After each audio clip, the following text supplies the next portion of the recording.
What's going on, Mountaineer fans? Welcome to the Breakdown, where we take a look at App's upcoming opponent each and every week of the season. Up this week, we've got the South Alabama Jaguars.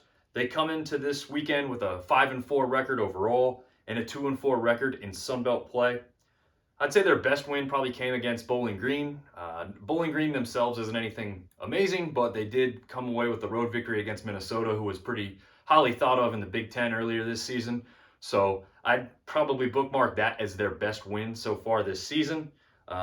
Nothing else that really blows you away as far as opponents go. They've been in 5 one-score games so far this year, and they only won 2 of them. So that tells you a little bit about what we're going to see, where they certainly have talent and can win games, but they also have the inability to close games out and kind of just really dominate from beginning to end in any game. So obviously that's not a great mark, but let's take a look about why that is. Wide receiver Jalen Tolbert is the star of this offense. He has over 1,000 yards receiving and 6 touchdowns on the year. You heard that right. Over 1,000 yards. And to put that into perspective, if you add up Sutton and Hennigan's total yards for the year, he's just shy of that total, all by himself.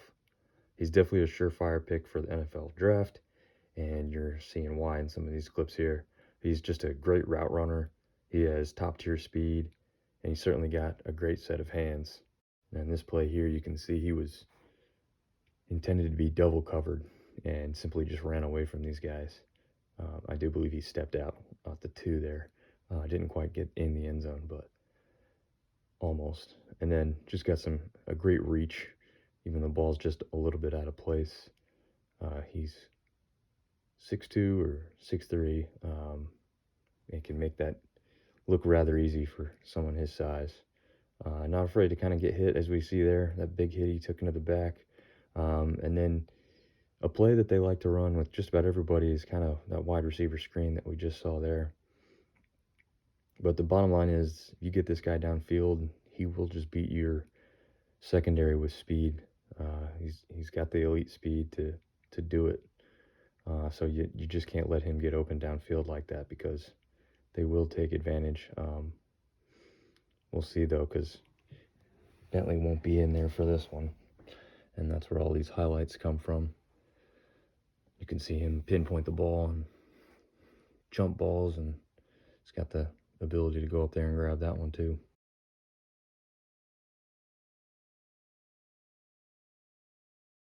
And there you saw the other Jalen on the team. Believe me, you'll get these two mixed up, as one wears the number 8 and the other wears number 0. Jalen Wayne wears number 8. He has just over 400 yards and 2 touchdowns on the year.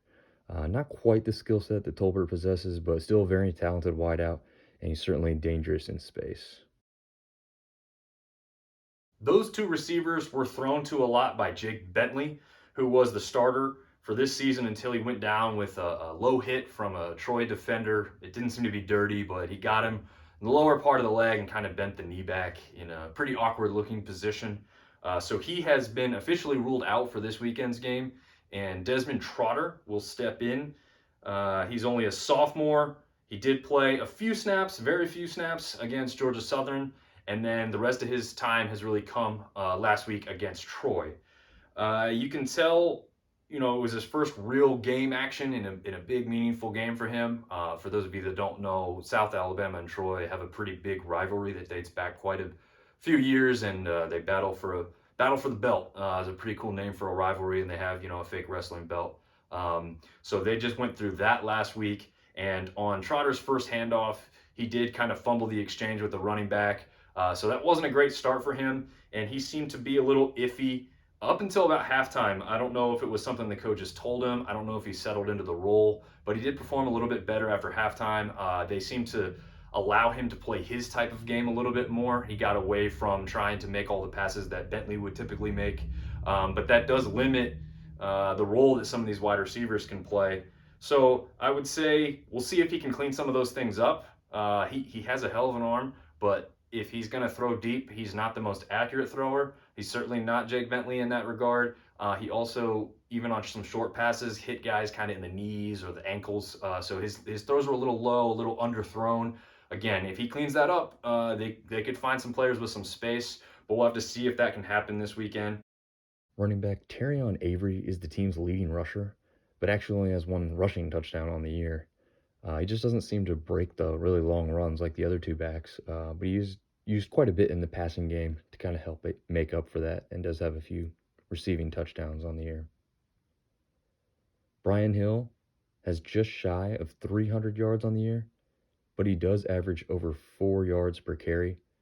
Most of their backs really just like to go up the middle, and if they get him out wide, it's usually in a screen or a kind of a delayed look.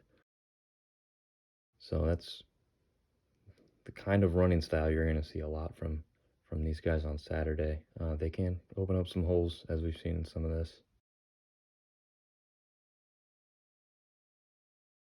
But again, this kind of favorite look is to flare somebody out wide and get him. And then this guy is actually Kareem Walker. He's kind of the third back as far as yardage is concerned, but he actually leads the running backs in touchdowns with 5 total.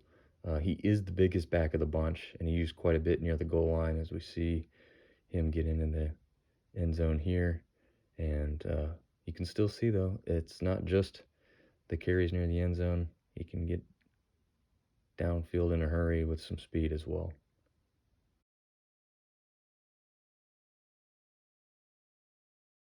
And tight end Lincoln Sepsic isn't targeted a lot, but has found the end zone 3 times this season, so certainly keep an eye on him in the red zone.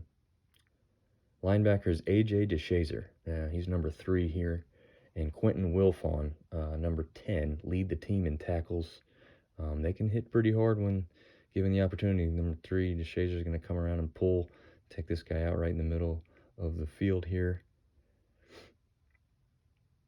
And then number 10, he's your linebacker coming in from that middle set of the screen. Grab this guy.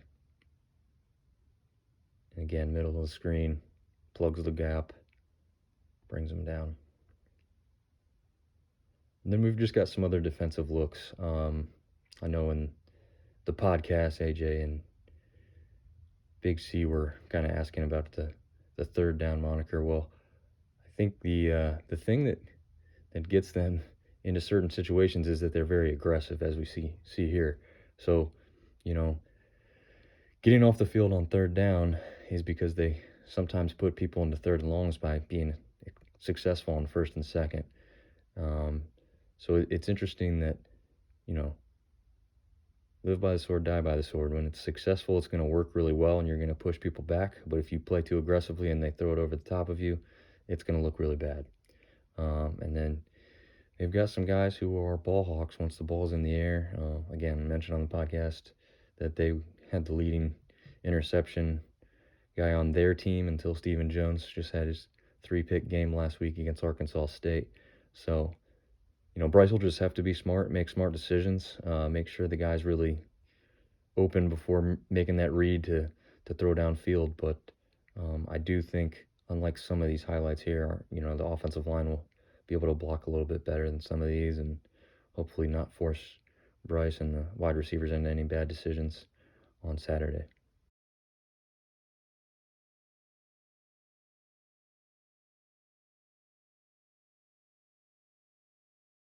So after everything we've seen, I think it's pretty obvious that this game could go a few different ways. It's not really set in stone. I mean, if Jake Bentley was here, I would say they certainly would have stood a better chance to win.